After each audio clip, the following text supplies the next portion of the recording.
My name is Mark Andrew Bonham. I've been a Muslim for just over 30 years. I'm 57 years of age. I was born in Birmingham in the UK. I live and work still in Birmingham. I used the name, I was brought up as a Roman Catholic and I was a practicing Catholic. I used to attend the church every Sunday, so I never missed. So I was a committed Christian. كنت تعرف شيء عن الإسلام؟ Not at all, no. I couldn't give you, I would have given you, I had to give you no idea the difference between a Hindu, a Muslim, a Buddhist. I really didn't know at all. I knew about Christianity, a little bit about Judaism, but I didn't know anything about other religions. I did a degree in architecture at Birmingham School of Architecture, and then I've been working as in architectural practices ever since. I then worked for an architectural company not very far from here. I had my own company until about 6 years ago, and then I joined this Catalyst. Over 100 years ago, this was a jewellery workshop, which is why we have the two lots of windows, so they could have lines of people with the light. So it's facing the north, so you don't get the sunlight, so they could work on the jewellery. But as you know, the jewellery trade is no longer in the UK. We sell the jewellery here, but we don't make it anymore. So now this office is architectural practice. We work on mosques, Islamic centres, but we do other things as well, schools, offices, housing. So it's, and my role is as a head of the architectural department. They used to work for me when I had my own company. They used to work in my office. And I was invited to design a mosque in Birmingham. And I spent time to find out, first of all, I had no idea what a mosque was or what happened inside a mosque. So I spent time with the people there to find out. And they gave me books to read. One of the books, which I have here, is Islam in Focus. نعم ما شاء الله. I read the Yusuf Ali translation of the Quran, and I read this in its entirety. I picked up the Quran, and I just felt that it was a very comprehensive, that everything is in the Quran, that what a question you want to ask or what guidance you need, if you look carefully, you can find it in the Quran. Some things are very easy to understand, they're very obvious. Some things you understand with explanation, with help. You can read translator's notes or you ask a scholar or imam to explain to you. And some things, the Quran, you will never understand. It's completely different to reading the Bible or other religious books. I mean, it's the real revealed word of Allah, so it is unique and special. I don't know if I'm expressing myself very well here, but every time you have a problem or difficulty, then inshallah you can go back to the Quran and you can find guidance. The first surah, I think everyone who picks up a Quran or the translation of Quran, inevitably the Fatiha is the first surah that you read. And I think the very significant line that I read was Surat al-Mustaqim, is about the straight path and about taking a straight line, avoiding deviations from one way. Everything I wanted to know was in the Quran. If I just read the translation of Surah Al-Kafirun, those who reject faith. Bismillah ar-Rahman ar-Rahim. Say, O ye that reject faith, I worship not that which ye worship, nor will ye worship that which I worship, and I will not worship that which ye have been wont to worship, nor will ye worship that which I worship. To you be your way, and to me mine. The thing that impressed me was, until you get to the very last ayat, it sounds very uncompromising and very confrontational, but then the balance comes in the last ayat, and I read the translator's note. It said, it defines the right attitude to those who reject faith. In matters of truth, we can make no compromise. There is no need to persecute or abuse anyone for his faith or belief. This was really, really important message to me, and this is one of the things that made me realize that Islam is the right way, that is what I have to do. Allah Akbar. Obviously, I used to be a normal person living in the UK. I used to drink, go to pubs with my friends and things like that.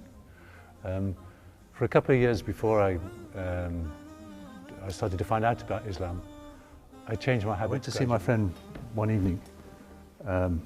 He was in his living room, and he had the engine of his Honda car in the living room because he was making some repairs to his car. And I said, I've read the translation of the Quran and I've read the Islam in Focus, and I can't find any areas of disagreement. I just think, everything is right. He said, in that case, you're already a Muslim. Do you want to take your Shahada? And I did it there and then with the engine of the car in the room. And then the next morning we had a celebration to celebrate that. But it was a very special time. When I became Muslim, I had already completed my studies. I was working in the field that I'm working now. I was working on the design and building of a new masjid. And it was at that time when I actually took my Shahada. And I think that more than anything, it was the Totality of the Quran and Islam as a complete way of life, which is what I found so appealing and still do today. I mean, it was nothing left out. Christianity I found difficult. There were various conflicts, things that I couldn't reconcile. I didn't find anything like that at all. Sounds strange. It sounds like jumping off a cliff. You don't know what's going to happen. Inshallah, you put your trust in Allah, and alhamdulillah, it was okay. I just felt like this. You just take this step, and you don't know where you're going to. No. And I have one son from that first marriage.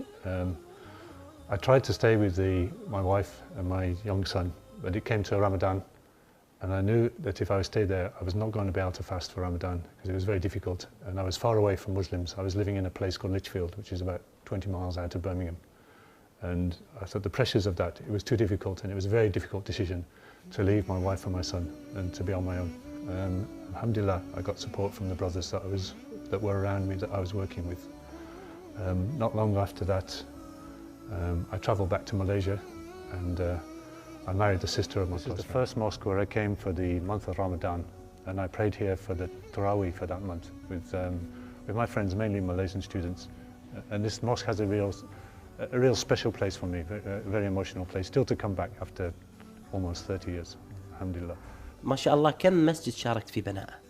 I think over the last 30 years in about 50 mosque projects, 50. ما شاء الله. In all over, mainly in the UK, okay, a few outside. ما شاء الله تبارك الرحمن. هذا البناء كله كان قبل الإسلام؟ I designed the first mosque in Birmingham before I was a Muslim, and it was through that I got to know about Islam, and I got to know Muslims. And this is just over 30 years ago, a long time ago. The brother that first brought me to this mosque said, Islam is a very complete and beautiful religion and a way of life. And he said to me, don't be disappointed by the Muslims. At that time I didn't understand what he meant, but I think inshallah more I understand now.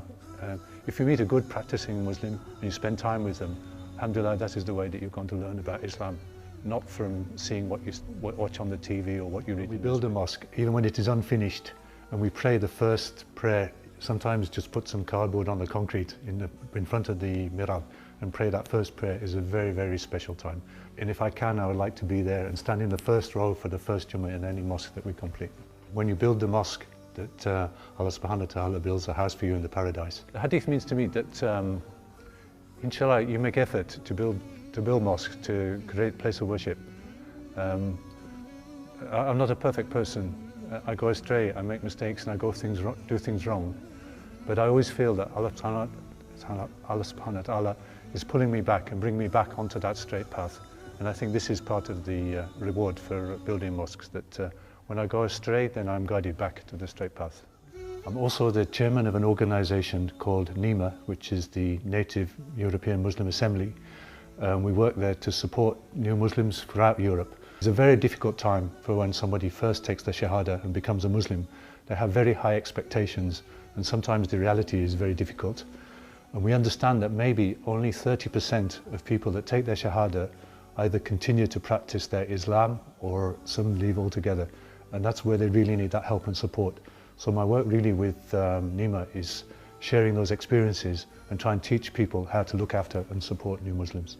Islam is for all time, and it's a way of life that can be practiced anywhere in the world, at any time. And I think really that is the message, that firstly concentrate on yourself, don't worry about other people. Try and make your own ibadah to be right.